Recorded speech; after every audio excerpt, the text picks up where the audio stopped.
আমাদের ফ্রেন্ডশিপটা ক্লাস 1 থেকে। That time we didn't even know what's the real meaning of friendship. So, but now when I'm পিছনের দিকে তাকাই, আমি যখন চিন্তা করি যে আমাদের ফ্রেন্ডশিপটা কিভাবে, so I just realized that that was the most beautiful gift in my life.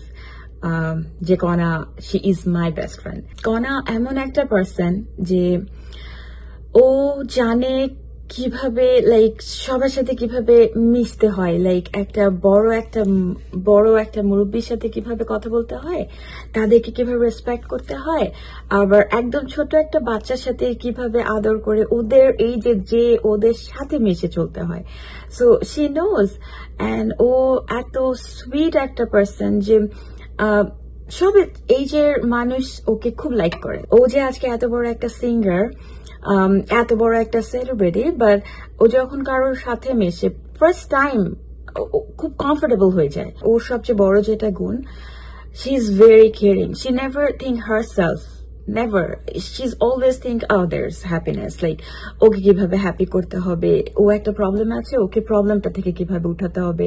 So O always ওভাবে চিন্তা করে নিজেকে, ও কখনো নিজের দিকটা দেখে না। So I must say that if you have a friend like her, you are blessed. So ওর মতো ফ্রেন্ড কেউ পেয়ে হারাতেও চাবে না, অফকোর্স না। অ্যান্ড কনা, ও আমার কাছে আমার সবচেয়ে এক্সপেন্সিভ ট্রেজার, যেটা আমি কোনো মূল্যে কোনো কিছুতেই আমি হারাতে চাই না। আর আমি যত দূরেই থাকি না কেন, I am always there for her. And Kona, yes, যেখানেই থাকিস আমি আছি তোর সাথে, তোর জন্য অলওয়েজ আমার দোয়া অবশ্যই থাকে। সো আমি সবসময় চাই যে আল্লাহ তোকে সবচেয়ে ভালো একটা লাইফ দেখ, তুই সবচেয়ে ভালো থাক। বন্ধু সম্পর্কে কি বলবেন?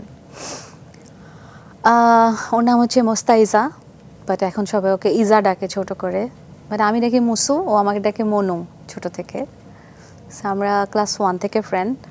আমার জীবনের সবচেয়ে প্রথম বন্ধু। যে বললো না যে আমরা যখন বন্ধু হয়েছি তখন আসলে ফ্রেন্ডশিপের মানেটাও বুঝতাম না।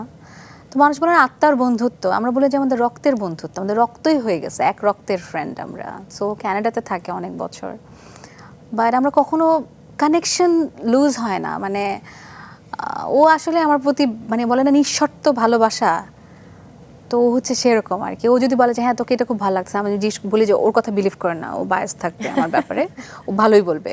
তো বলে না না মনু, আমি সত্যিই বলছি। আমি তুই প্লিজ তুই চুপ থাক, কারণ ওর কাছে পৃথিবীর সবচেয়ে সুন্দর আমি, পৃথিবীর সবচেয়ে ভালো মেয়েটা আমি, আর সব ভালোর সাথে আমি ওর কাছে। মানে যদিও আমি আপনাকে বোধহয় আজকে দুবার কাঁদিয়ে ফেললাম এখন পর্যন্ত, বাট এই অনুভূতিটাও কিন্তু অন্যরকম। হ্যাঁ, অফকোর্স আমি জানি ও আমাকে ভালোবাসে, বাট অনেক সময় হয় কি আমরা তো বলি না। আমাদের যেমন আমার বোন বলে না, কখন সারাদিন বলবে তোমাকে আমি ভালোবাসি, বা আমার ফ্রেন্ড কি সারা জীবন বলবে। তো ওই কথাগুলো হয় কি মাঝে মাঝে একটু বললে, অন্য জায়গায় বললে আসলে ওই ইমোশনটা চলে আসে।